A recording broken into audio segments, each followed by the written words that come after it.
नमस्कार मित्रहो, तर एक अतिशय महत्त्वाची योजना आज आपण घेऊन आलेलो आहे आणि काय आहे ती योजना सविस्तर या व्हिडिओच्या माध्यमातून आपण जाणून घेणार आहोत. तर ती योजना आहे वसंतराव नाईक कर्ज लोन योजना 2024. याची संपूर्ण ए टू झेड इन्फॉर्मेशन आपण या व्हिडिओच्या माध्यमातून पाहणार आहोत. तत्पूर्वी चॅनलवरती पहिल्यांदाच आला असाल तर चॅनलला सबस्क्राईब करायला विसरू नका. चला तर पाहूया काय आहे ती सर्व स्कीम. तर वसंतराव नाईक कर्ज लोन योजना 2024 केंद्र शासनाच्या माध्यमातून किंवा राज्य शासनाच्या माध्यमातून नेहमी राज्यातील किंवा देशातील जनतेसाठी विविध लोककल्याणकारी योजना राबवल्या जातात. महाराष्ट्र राज्यातील बहुतांश युवक हे सुशिक्षित असून सुद्धा त्यांना शिक्षणापासून नोकरी उपलब्ध नाही. तसेच शासनाला प्रत्येक बेरोजगार तरुणांना नोकरी देणे ही शक्य नाही. त्याचबरोबर राज्यातील बेरोजगार युवकांनी स्वतःचा एखादा व्यवसाय सुरू करावा आणि त्या व्यवसायाच्या माध्यमातून इतरांनाही नोकरी द्यावी याच्या उद्देशाने राज्य शासनाच्या माध्यमातून वसंतराव नाईक विमुक्त जाती व भटक्या जमाती विकास महामंडळामार्फत थेट कर्ज लोन योजनेची सुरुवात करण्यात आली आहे. आणि याच माध्यमातून राज्यातील इच्छुक युवक आपला स्वतःचा एखादा व्यवसाय सुरू करणार असतील तर त्यांना या महामंडळामार्फत कर्ज उपलब्ध करून देणे जाते. त्यांच्या माध्यमातून तो तरुण रोजगार निर्मितीही करू शकतो. तसेच या योजनेच्या माध्यमातून महाराष्ट्र राज्यातील एखादा तरुण स्वतःचा व्यवसाय सुरू करू इच्छित असेल तर त्या युवकाला 1,00,000 रुपये कर्ज उपलब्ध करून दिले जाते, जेणेकरून तो युवक स्वतःचा एखादा छोटा व्यवसाय सुरू करू शकतो व इतरांनाही नोकरी देऊ शकतो. महाराष्ट्र राज्यातील विमुक्त जाती व भटक्या जमाती व विशेष मागास प्रवर्गातील दारिद्र्यरेषेखालील अशा युवकांसाठी, कुटुंबासाठी त्यांच्या आर्थिक उन्नतीसाठी त्यांना स्वयंरोजगार निर्मिती करून देण्याच्या उद्देशाने या महामंडळामार्फत 1,00,000 रुपयेपर्यंत कर्ज हे देण्यात येते. तर या योजनेचे नाव आहे वसंतराव नाईक कर्ज लोन योजना. विभाग आहे इतर मागास बहुजन कल्याण विभाग.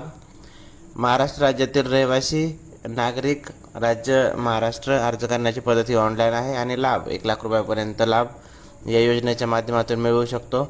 तर वसंतराव नाईक कर्ज लोन योजना 2024 योजनेचा मुख्य उद्देश काय आहे आपण हे पाहणार आहोत. राज्यातील तरुणांना स्वतःचा उद्योग उभा करण्यासाठी कर्ज उपलब्ध करून देणे, महाराष्ट्र राज्यातील सुशिक्षित बेरोजगार तरुणांना रोजगाराची संधी उपलब्ध करून देणे, महाराष्ट्र राज्यातील बेरोजगारांची संख्या कमी करणे, राज्यातील विमुक्त जाती, भटक्या जमाती व विशेष मागास प्रवर्गातील तसेच दारिद्र्यरेषेखालील जे कुटुंब आहेत त्या घटकांची आर्थिक प्रगती करण्याच्या उद्देशाने योजना सुरू करण्यात आली आहे. राज्यातील बेरोजगार तरुणांना आर्थिक प्रत्येक सक्षम करणे व त्यांना आत्मनिर्भर बनवणे, राज्यातील तरुणांना उद्योगधंद्यासाठी आकर्षित करणे, त्याचबरोबर त्यांच्या माध्यमातून अनेकांना रोजगाराच्या संधी उपलब्ध करून देणे हा देखील या योजनेचा मुख्य उद्देश आहे. तरुणांच्या माध्यमातून राज्यातील उद्योगधंदे विकासाला चालना देणे आणि याच माध्यमातून महाराष्ट्र राज्यातील नागरिकांचा आर्थिक विकास साधणे.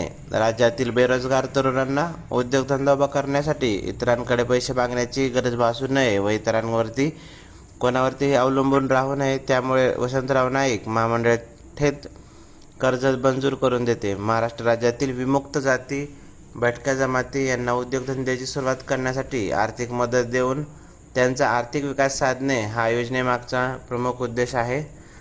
तसेच या योजनेची मुख्य उद्दिष्टे आपण पाहणार आहोत. तर वसंतराव नाईक कर्ज लोन योजना 2024 ही योजना महाराष्ट्र शासनाच्या माध्यमातून सुरू करण्यात आलेली आहे. तर वसंतराव नाईक महामंडळ कर्ज योजनेच्या माध्यमातून राज्यातील बेरोजगार युवकांना 1,00,000 रुपयेपर्यंत कर्ज हे देण्यात येत आहे. ही योजना ऑनलाईन पद्धतीने सुरू करण्यात आली आहे. त्यामुळे योजनेसाठी ज्या तरुणांना अर्ज करायचा आहे तर त्यांनी ऑनलाईन पद्धतीनेच करू शकतात. योजनेची पद्धत ऑनलाईन असल्यामुळे या योजनेअंतर्गत प्रत्येक गोष्टीमध्ये पारदर्शकता आहे. अर्जदार व्यक्तीला योजना ऑनलाईन असल्यामुळे प्रत्येक गोष्ट मोबाईलच्या सहाय्याने किंवा लॅपटॉपच्या माध्यमातून या योजनेसाठी अर्ज करू शकतात. योजनेसाठी अर्ज करताना नागरिकांना कोणत्याही शासकीय कार्यालयात जाण्याची आवश्यकता भासणार नाही. तसेच कोणत्याही पैसे भरण्याची देखील आवश्यकता नाही. योजनेच्या माध्यमातून पात्र लाभार्थ्यांना जे कर्ज मिळणार आहे ते लाभार्थ्यांच्या थेट बँक खात्यात म्हणजे डायरेक्ट बेनिफिट ट्रान्सफरच्या माध्यमातून जमा करण्यात येणार आहे. वसंतराव नाईक महामंडळ कर्ज लोन योजनेच्या माध्यमातून राज्यातील बहुसंख्य तरुणांना आर्थिक विकास होणार आहे व महाराष्ट्र राज्याला देखील औद्योगिक क्षेत्रामध्ये वाढ होण्यास मदत होणार आहे. या योजनेमध्ये शासनाचा देखील 100% सहभाग असणार आहे. तर यानंतर याची आवश्यक पात्रता काय आहे आपण या स्कीमसाठी हे पाहणार आहोत. तर अर्जदार नागरिकत्व त्याचे महाराष्ट्र राज्यातील मूळ रहिवासी असणे तो गरजेचं आहे. अर्जदार व्यक्ती विमुक्त जाती, भटक्या जमाती, विशेष मागास प्रवर्गातील असल्यास त्या योजनेशी पात्र असेल. अर्जदार व्यक्तीचे वय 18 ते 55 वर्ष असणे गरजेचं आहे. या योजनेसाठी नियम व अटी खालीलप्रमाणे आहेत, ते आपण डिटेलमध्ये पाहणार आहोत. या योजनेचा लाभ हा फक्त महाराष्ट्र राज्यातील रहिवासी नागरिकांना व तरुणांना दिला जाईल. अर्जदार व्यक्तींनी वसंतराव नाईक महामंडळ योजनेअंतर्गत याच्या अगोदर कर्ज घेतलेले नसावे. लाभार्थी अर्जदार व्यक्तींनी शासनाच्या व्यवसायासाठी कर्ज योजनेचा लाभ घेतलेला असता कामा नये. अर्जदार व्यक्ती हा कोणत्याही बँकेचा थकबाकीदार असता कामा नये. या अटी व शर्ती आहेत. या योजनेच्या माध्यमातून 1,00,000पैकी 75,000 रुपये पहिला हप्ता स्वरूपात दिला जाईल आणि त्यानंतर दुसरा हप्ता 25,000 रुपये प्रत्यक्ष उद्योग सुरू झाल्यानंतर साधारण 3 महिन्यानंतर जिल्हा व्यवस्थापकांच्या प्रत्यक्ष भेटीनंतर अभिप्रायानुसार दिला जाईल. यामध्ये लाभार्थी व्यक्तीला नियमित 48 महिने मुद्दल 2,085 रुपये परतफेड इतक्या स्वरूपात करावी लागणार आहे. लाभार्थी पात्र व्यक्तीला फक्त महाराष्ट्र राज्यामध्येच या योजनेच्या माध्यमातून व्यवसाय करण्याची संधी आहे. या योजनेच्या माध्यमातून ज्या व्यक्तीचे वय 55 वर्षापेक्षा अधिक आहे अशा व्यक्तीने योजनेअंतर्गत लाभ हा दिला जाणार नाही. एकाच कुटुंबातील एकच सदस्य या योजनेसाठी पात्र ठरू शकतो. तसेच वसंतराव नाईक कर्ज लोन योजना 2024 या योजनेचा लाभ घेण्यासाठी 2 जामीनदार असणे आवश्यक आहे. त्यापैकी शासकीय, निमशासकीय पगारी जामीनदार असावा.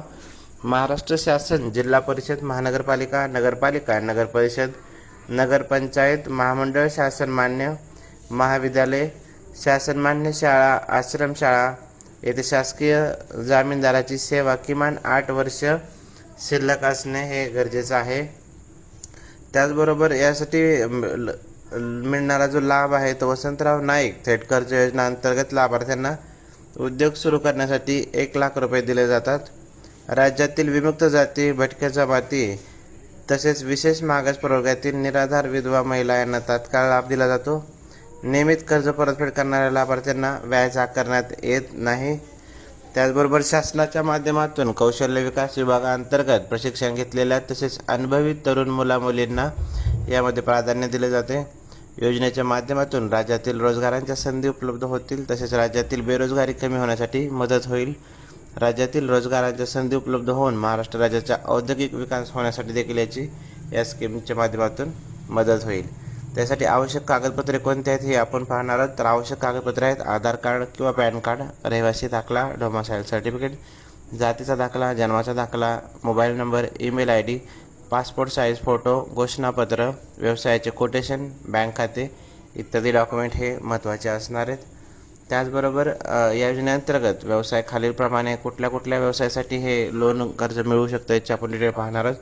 तर मत्स्य व्यवसाय, कृषी क्लिनिक, पॉवर टिलर, हार्डवेअर व पेंट शॉप, सायबर कॅफे, संगणक प्रशिक्षण, xerox, stationery, salon, beauty parlour, मसाला उद्योग, पापड उद्योग, मसाला मिरची कांडप उद्योग, वडापाव विक्री केंद्र, भाजी विक्री केंद्र, ऑटो रिक्षा, सॉफ्ट टॉयज विक्री केंद्र, DTP work, sweet mart, dry cleaning centre, hotel, typing institute, auto repairing workshop, mobile repairing, garage, fridge दुरुस्ती, AC दुरुस्ती, chicken mutton shop, electronic shop, ice cream parlour, मासळी विक्री, भाजीपाला विक्री, फळ विक्री, किराणा दुकान, आठवडी बाजारामध्ये छोटेसे दुकान, टेलिफोन बूथ किंवा अन्य तांत्रिक लघु उद्योग यासाठी हे कर्ज उपलब्ध असणार आहे.